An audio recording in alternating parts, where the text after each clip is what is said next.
F1 has a British world champion once again. Lando Norris crosses the line, and for the first time, he is champion of the world. Lando Norris came third in the last race of the season in Abu Dhabi to secure the title by 2 points. I've not cried in a while. I didn't think I would cry, but I did. It's a long journey. Also tonight, a 3-year-old girl is among those hurt in an alleged pepper spray attack at Heathrow Airport. And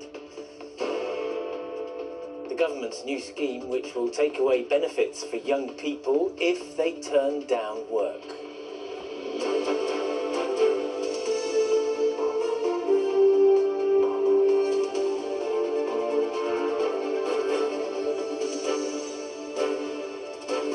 This is ITV News with Geraint Vincent. Good evening. The achievement of his lifelong dream was always going to be an emotional moment for Lando Norris, and he wept tears of joy as he crossed the line in the last race of the Formula One season in Abu Dhabi this evening. He finished in third place, but that was enough to win the World Championship by just 2 points. Norris becomes the 11th British champion, and as Chris Scudder reports, it was a title he had to work hard for. 3 drivers within touching distance of the ultimate prize, but there could only be one winner. Moment of truth for Lando Norris. And he must have been swallowing hard when title rival Oscar Piastri overtook him on the first lap. Swooped through into second place. Third place would be enough for Lando, but hearts were in mouths when he was almost forced off the track by Verstappen's teammate Yuki Tsunoda. But it got him back into third. That is crucial. Verstappen was out in front, but he needed Charles Leclerc to overtake Norris. Just Charles catching him or not? But he wasn't catching, and with Lando's mum Cisco watching on nervously, her boy crossed the line to become world champion for the first time on a tidal wave of emotion. I love you, man. I love you, Dad. Thanks for everything. I'm not crying. Then it was all about sharing the joy. Mum and Dad, girlfriend Maggie, Britain's first world champion since Lewis Hamilton. The tears would just not stop. I've not cried in a while. I didn't think I would cry, but I did. My parents, I'm not crying. They're the ones who supported me since the beginning, so, I look like a loser. It could not have been closer. Just 2 points separated Norris from Max Verstappen, but he's done it, and proof that sometimes nice guys do come first.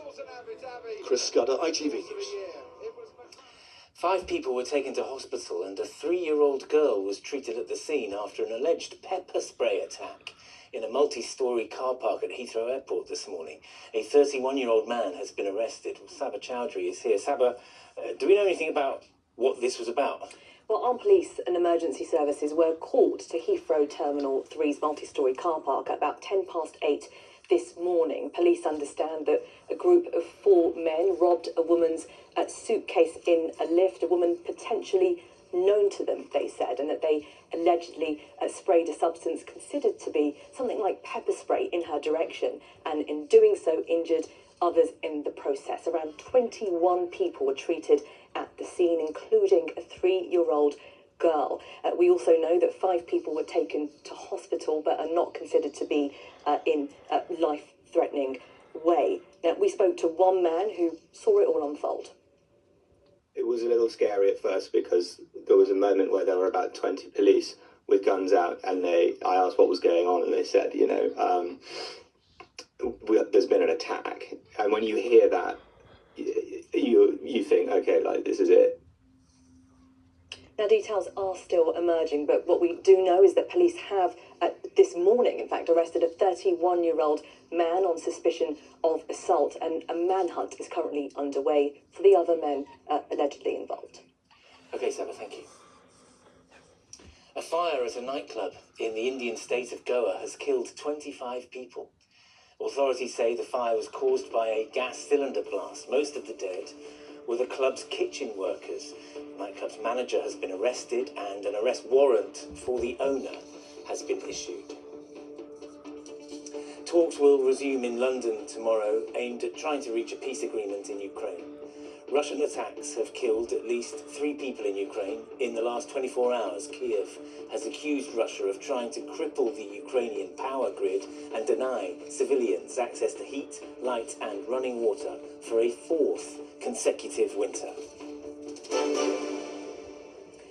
The government has announced an £800 million package to get thousands of young people off benefits and into work in construction and hospitality. Those who refuse to accept the help could lose some of their benefits, our political correspondent Carl Dinnan reports. Coming soon to a restaurant, building site or healthcare setting near you could be one of 55,000 young people paid to do their jobs by the government as part of a major package to create more training and job opportunities. I think Britain's young people need a better offer, and with the youth guarantee that we're offering today, we'll offer them intensive work coach helping, training opportunities for over 300,000 young people, and ultimately for some of them a subsidised job if they're still out of work after 18 months. But young people who refuse the offer may have their benefits cut, which some employers think is a problem.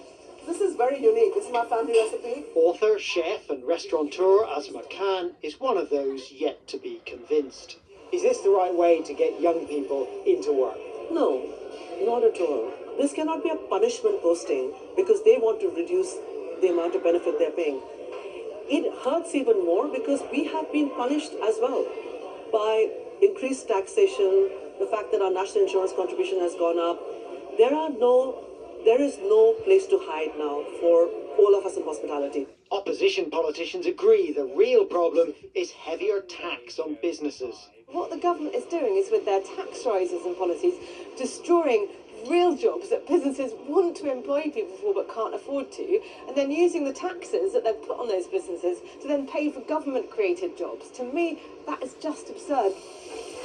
Youth unemployment is 3 times higher than the headline rate, and nearly 1 million young people are not in work, education or training.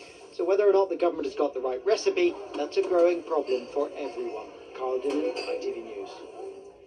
Cricket and England have lost the second Ashes test in Brisbane by 8 wickets. And there it is. It's high. It's got a long way. It's got all the way. Smith does it. The tourists were bowled out for 241 in their second innings, setting Australia a modest target of 65 to win, which they reached after just 10 overs.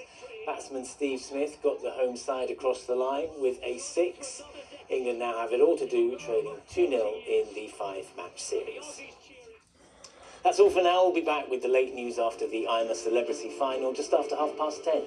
Enjoy your evening. Bye-bye.